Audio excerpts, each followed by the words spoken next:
Good morning all student. देखिए बेटा, कल हम आपका जो फोर्थ लेसन है, कविता है, ये दीवानों की हस्ती, यह पढ़ रहे थे। तो दीवाने किसे कहा गया है? मैंने कल आपको बताया था कि जो वीर हैं, जो मस्ती के साथ अपना जीवन जीते हैं, उन्हें दीवाने कहा गया है। हस्ती का मतलब होता है अस्तित्व, यानी उनका जो अस्तित्व है वो मस्त है, मस्त तरीके से वो जीते हैं। तो आज हम इसको, मैं एक बार रिवाइज़ कर देती हूँ। आज मैं इसको कंप्लीट एक साथ पढ़ा दूँगी आपको। कुछ आज समझ में आएगा, कुछ आपको कल समझ में आएगा। तो आप ध्यान से देखिए इसको। हम दीवानों की क्या हस्ती है, आज यहाँ कल वहाँ चले, मस्ती का आलम साथ चला, हम धूल उड़ाते जहाँ चले। आए बनकर उल्लास अभी, आंसू बनकर बह चले अभी, सब कहते ही रह गए अरे तुम कैसे आए कहाँ चले, किस ओर चले यह मत पूछो, चलना है बस इसीलिए चले, जग में जग से उसका कुछ लिए चले, जग को अपना कुछ दिए चले। दो बात कही दो बात सुनी, कुछ हंसी और फिर कुछ रोए, छक्कर सुख दुख के घूंटों को हम एक भाव से पिए चले। देखिए इसमें 4 पैराग्राफ दिए हुए हैं, आपको एक बार मैं रिवाइज करवा देती हूँ।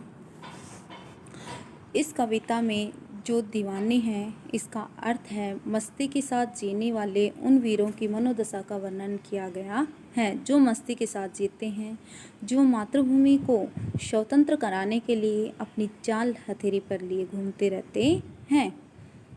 तो आपको समझ में आ रहा है कि जो अपनी मातृभूमि, जन्मभूमि को स्वतंत्र कराने के लिए, आज़ाद कराने के लिए अपनी जो जान है उसकी परवाह नहीं करते हैं। यह कविता देश को आज़ादी मिलने से पहले लिखी गई थी। दीवाने की हस्ती। इस कविता में दीवानों की मनोदशा और उनके क्रियाकलापों यानी कार्यों का वर्णन किया गया है। ठीक है, आपको मैंने बोला वो समझ में आया। यानी कि जो दीवानों की हस्ती है, इसमें कविता में जो दीवाने हैं, जो हमारे वीर हैं, उनके मन की जो दशा है उसका वर्णन किया गया है और उनके जो कार्य हैं उनका वर्णन किया गया है। देखिए, हम दीवानों की क्या हस्ती है, आज यहाँ कल वहाँ चले। तो देखिए, आज के जो दीवानों को देश की महान सर्वोपरि लगती है, यानी जो आज़ादी के दीवाने हैं, आजकल के युग में जो आज़ादी के दीवाने हैं, उनको अपना देश सब कुछ लगता है। उनको अपना अस्तित्व ही अपना देश लगता है। देश को स्वतंत्र कराने की चाहत में वे अंग्रेजी सरकार से, यानी अपने देश को क्या कराने चाहते हैं, आज़ाद कराने चाहते हैं देश को। उस समय की बात है ये, जिस समय हमारा देश आज़ाद नहीं हुआ था, उस समय की लिखी हुई कविता है कि आज यहाँ कल वहाँ चले। उस अंग्रेजी सरकार से बचते हुए वो आज यहाँ हैं कहीं, कल फिर वो दूसरी जगह चले जाते हैं। बेफिक्र मस्ती का आलम साथ चला, मस्ती का यानी बेफिक्र होकर वो चलते रहते हैं।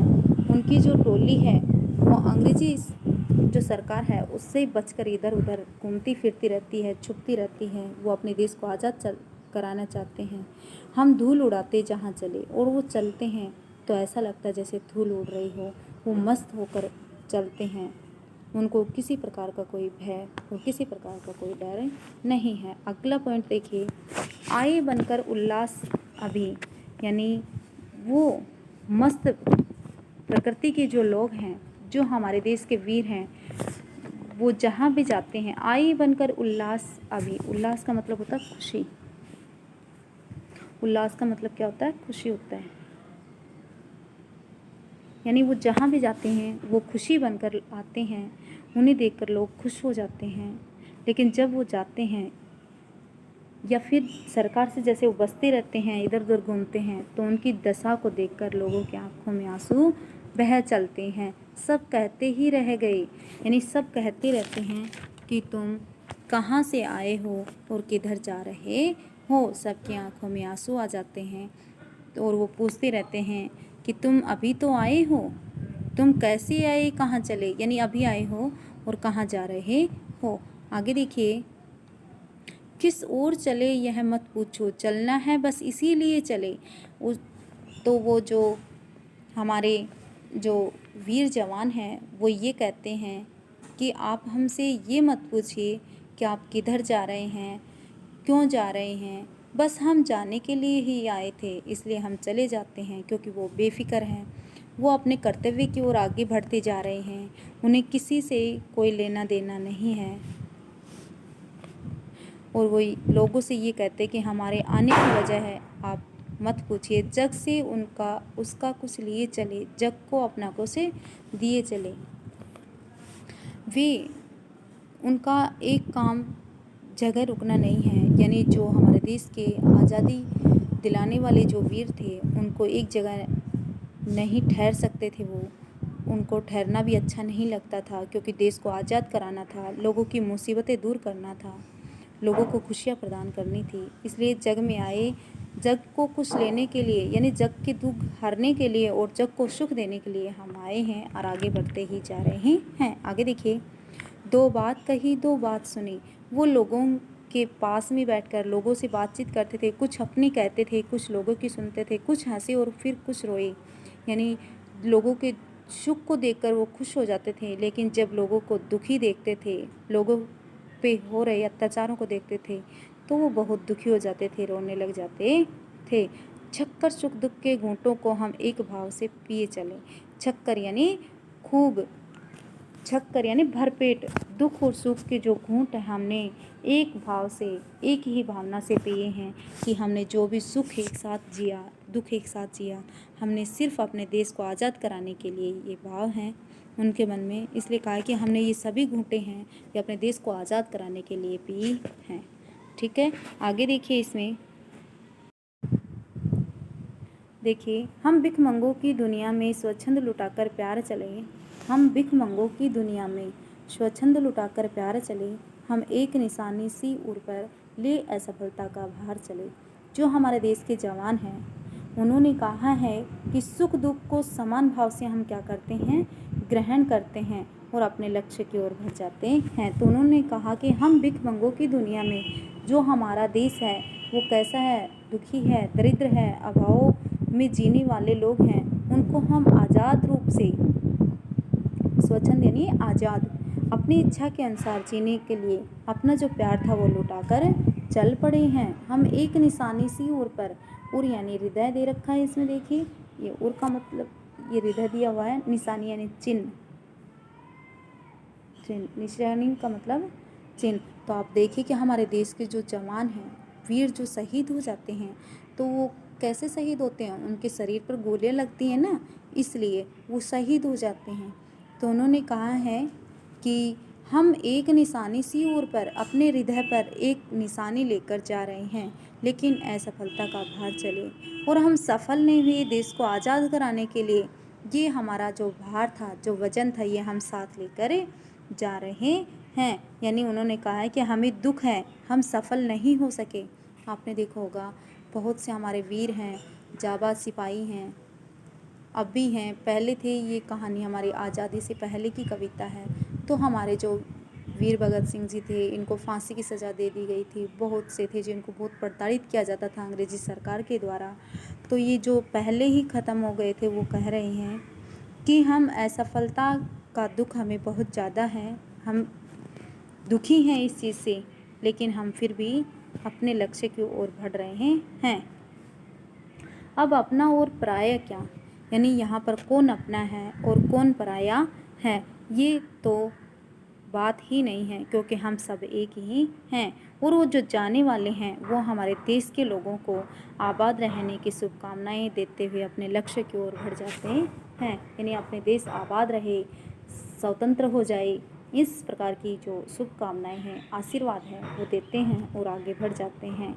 और वो कहते हैं कि हमने किस प्रकार से स्वतंत्र रहें, ये सभी नियम हमने खुद ही बनाए थे, इसलिए इनको तोड़कर आज हम जा रहे हैं, आगे बढ़ रहे हैं।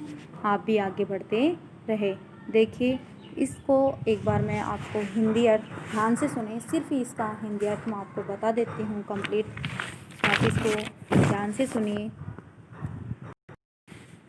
देखिए, इसको ध्यान से सुनिए। इस पाठ का जो सार है वो है कि इस कविता में जो दीवाने हैं, जो मस्ती के साथ जीने वाले हैं, उन वीरों की मनोदशा का वर्णन किया गया है, वो अपनी जान हथेली पर रखते हैं अपने देश को आज़ाद कराने के लिए। तो ये जो कविता है, इस कविता में दीवानों की मनोदशा का वर्णन किया है और उनके कार्यों का वर्णन किया गया है। देखिए इसमें कि आज़ादी दीवाने वे वीर हैं जो देश को आज़ाद कराने के लिए अपना सर्वस्व समर्पित कर देने की भावना रखते हैं। सब कुछ न्यौछावर अपने देश पर कर देना चाहते हैं। उनके हृदय के अंदर, उनके मन के अंदर देश प्रेम की भावना भरी हुई है। आज़ादी के दीवानों को देश की महानता सर्वोपरि लगती है, यानी जो देश है वो सबसे ऊपर लगता है उनको। अपने अस्तित्व से भी ज़्यादा अच्छा लगता है उनको। देश को स्वतंत्र कराने की चाह है उनके अंदर, यानी वो चाहते कि हमारा देश क्या हो जाए, स्वतंत्र हो जाए। इसलिए वो अंग्रेजी सरकार से बचते हुए इधर उधर घूमते रहते हैं, बेफिक्र से घूमते हैं, टोली बनाकर घूमते हैं। उन पर जो अंग्रेजी सरकार है उसका कोई असर नहीं पड़ता। वे मस्त प्रकृति के लोग हैं, खुशियाँ बांटते हुए चलते हैं। लोग उनको देखकर खुश हो जाते हैं, लेकिन जब उनकी दशा देखते हैं वो किस प्रकार से घूमते फिरते हैं तो लोगों की आंखों में क्या आ जाते हैं, आंसू आ जाते हैं। उन्हें जल्दी वापस जाता देखकर लोगों ने उनसे पूछना चाहा कि तुम अभी तो आए थे और अभी किधर जा रहे हो। लोगों ने उनसे पूछा, उनके मन के भाव जानने की कोशिश करते हैं कि तुम अभी तो यहाँ आए थे, अभी कहाँ जा रहे हो, किधर जा रहे हो। लेकिन वो बेफिक्र मस्ती में जीने वाले थे। जो हमारे वीर होते हैं वो मस्ती भरी ज़िंदगी जीते हैं। तो वो जीने वाले लोग हैं, उनसे आने के बारे में न पूछने को कहा। उन्होंने कहा कि हमें ये मत पूछिए कि हम कहाँ से आए हैं और किधर जा रहे हैं, क्योंकि हम अपने मस्ती में कार्य करते हैं।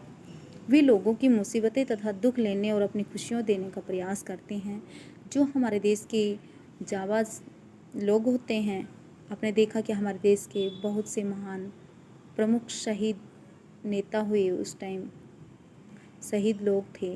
भगत सिंह जी हैं और अन्य हैं, सुभाष चंद्र बोस जी हैं। इन्होंने हमारे देश के लिए बहुत कुछ सहा है, बहुत कुछ किया। इन्होंने हमारे दुखों को दूर करने का प्रयास किया और इन्होंने खुशी देने का प्रयास भी किया। उनका कहना है कि वे सुख दुख को समान भाव से ग्रहण करते हैं। उनका सुख और दुख एक जैसा है, वो एक जैसा भाव रखते हैं उनमें और अपने लक्ष्य की तरफ आगे बढ़ते रहते हैं। वे दुखों तथा अभावग्रस्त लोगों के बीच अपना प्यार लुटाते रहते हैं। वे अपनी असफलता पर दुख भी है, क्योंकि देश को स्वतंत्रता दिलाना आसान नहीं होता है। देश को आज़ादी दिलाना बहुत मुश्किल कार्य था। हमारे जो वीर थे उन्होंने बहुत कुछ सहन किया हमें आज़ाद कराने के लिए। इसलिए हमें अपने देश की रक्षा के लिए हमेशा तत्पर रहना चाहिए। हमें अपने देश की रक्षा करनी चाहिए। देखा होगा अपने बॉर्डर पर हमारे जवान कितने शहीद हो जाते हैं, वे देश को और शुभकामनाएं देकर आगे बढ़ जाते हैं। उन्होंने कहा है कि हमने जो नियम बनाए थे आज हम वही नियम तोड़कर आगे जा रहे हैं। तो देखिए बेटा, आपका जो 4th लेसन था वो कंप्लीट हो गया है। आप इसको ध्यान से एक बार सुनिए, ध्यान से पढ़िए, आपको समझ में ही आएगा। जब तक आप सुनोगे नहीं ध्यान से तो आपको समझ में कैसे आएगा। जितने भी लेसन होते हैं आपके, 2-3 वीडियो बनती हैं, एक बार उनको अलग अलग देखिए, उसके बाद में 3-4 वीडियो के एक साथ कंटिन्यू देखिए तो आपको कंप्लीट लेसन समझ में आएगा। फिर भी आपको समझ में नहीं आता है तो आप पूछ सकते हैं। आज के लिए इतना।